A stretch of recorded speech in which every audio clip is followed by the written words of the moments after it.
What's on your radar today, Robby? Well, yesterday I talked about crypto con artist Sam Bankman-Fried's vigorous funding of media organizations. SBF, you will recall, is accused of financial improprieties vis-a-vis his crypto platform FTX that rival the crimes of Enron executives. But throughout his storied rise, and even now during his sudden fall from grace, SBF benefits from rather favorable media coverage. In yesterday's Radar, I speculated whether that might have something to do with all the money he's given to media companies, which included many million-dollar grants to ProPublica, Semaphore, Vox, and even our friends at The Intercept. Now, I haven't noticed any particular egregiously soft coverage of SBF from those particular outlets, but I have noticed it, and so have many other people, within the mainstream media, where reporters have frequently highlighted SBF's benevolence, his charitable giving, his concerns about preventing pandemics, and so on. Quote, before FTX's collapse, founder poured millions into pandemic prevention, lamented the Washington Post. Most of those initiatives have now come to a sudden halt.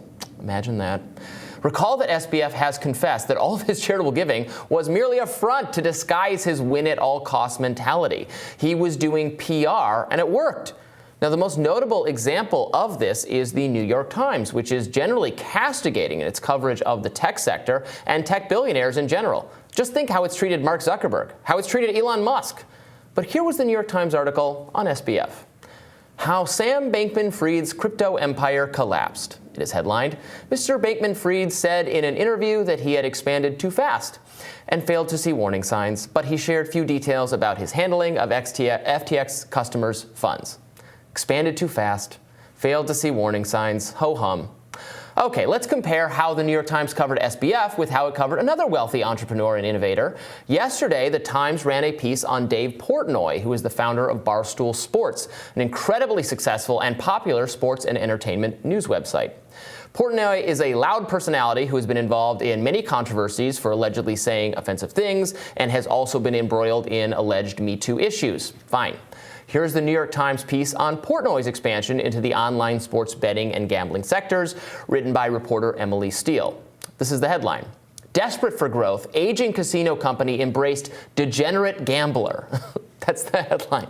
It continues, David Portnoy, who has a history of misogynistic and racist behavior, is now a public spokesman for the sports betting industry. Those are the first few sentences about him.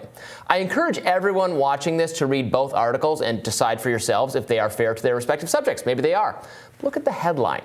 Look at the subhead. Look at the framing.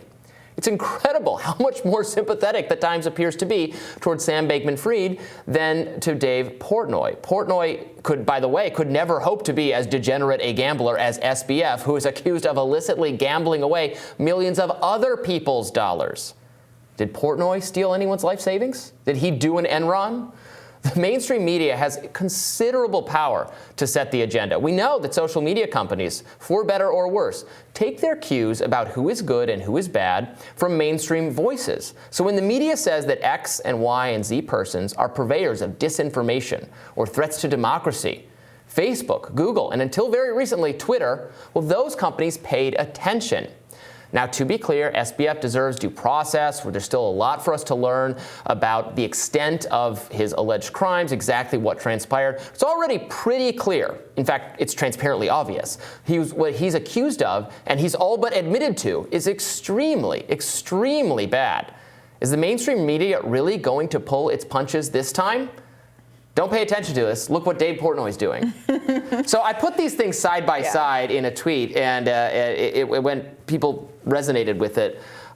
Look, and I'm not defending Dave Portnoy. I don't know all that much about him. I know that he's a loudmouth and he says really incendiary things, so maybe there's validity to whatever he's being accused of.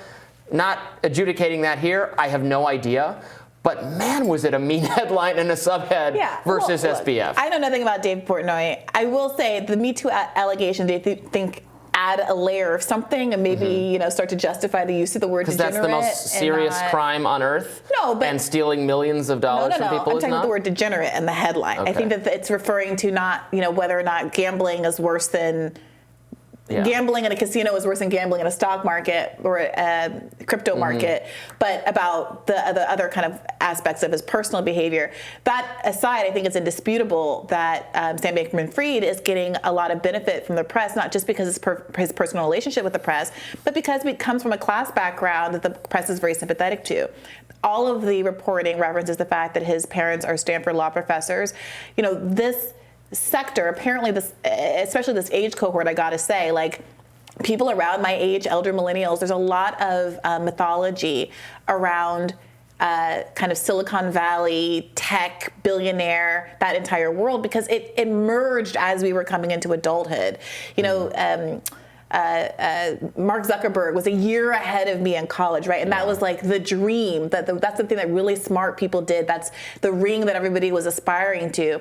And I do think that there is a cultural sympathy for people who are engaging in that kind of gambling and are unsuccessful in that world, because so many people in the journalistic space in this age cohort are frankly aspiring to be someone like SBF. But Zuckerberg stopped. You're right that he used to get favorable media coverage. A lot. And then in 2016 happened, and no one has ever said a nice thing in mainstream media about him since. In fact, he's been really a punching bag. He's been, everything bad that has happened on our society has been blamed on him to a degree that I actually think is like wildly unfair, and it's projecting all sorts of other issues.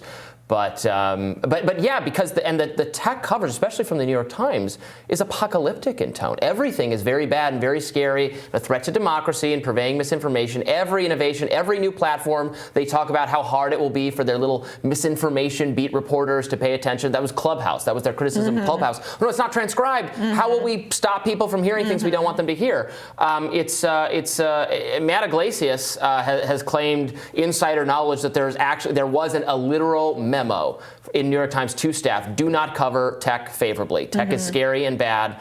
Terrify the readers about it. To the extent that like one of their tech reporters, Kevin Roos, I think is his name, does like a once a year post on, well, here's something good about tech. Once a year. Once a year. Well, I mean, that's how all that stuff gets covered. And then this is like, well, he tried to build an empire, and it didn't work out. I believe so that there's sad. negativity about the tech coverage, but there's also this weird fetishization of a certain kind of tech personality. And we saw this with Elizabeth Holmes. We see this now with Sam Bankman-Fried, where the coverage was often about how he was kind of unwashed and had no haircut and wore t-shirts and like pajamas basically at the office, that he would performatively have that stopped being adorable like years ago. Well, apparently not, because they're still writing the stories about how he performatively would like sleep next to his desk near a conference room where people in the conference room could see him, and then emerge from slumber and come into the meeting and like razzle dazzle.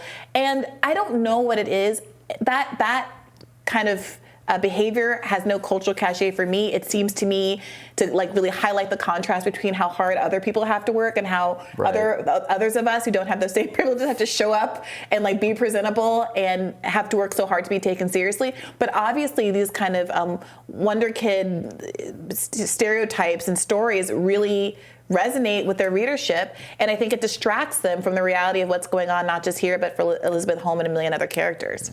Might be working up to dropping the tie, but I will never do this show in shorts and a t-shirt with my hair not done. We believe that, Robby. More Rising right after this. Stay with us.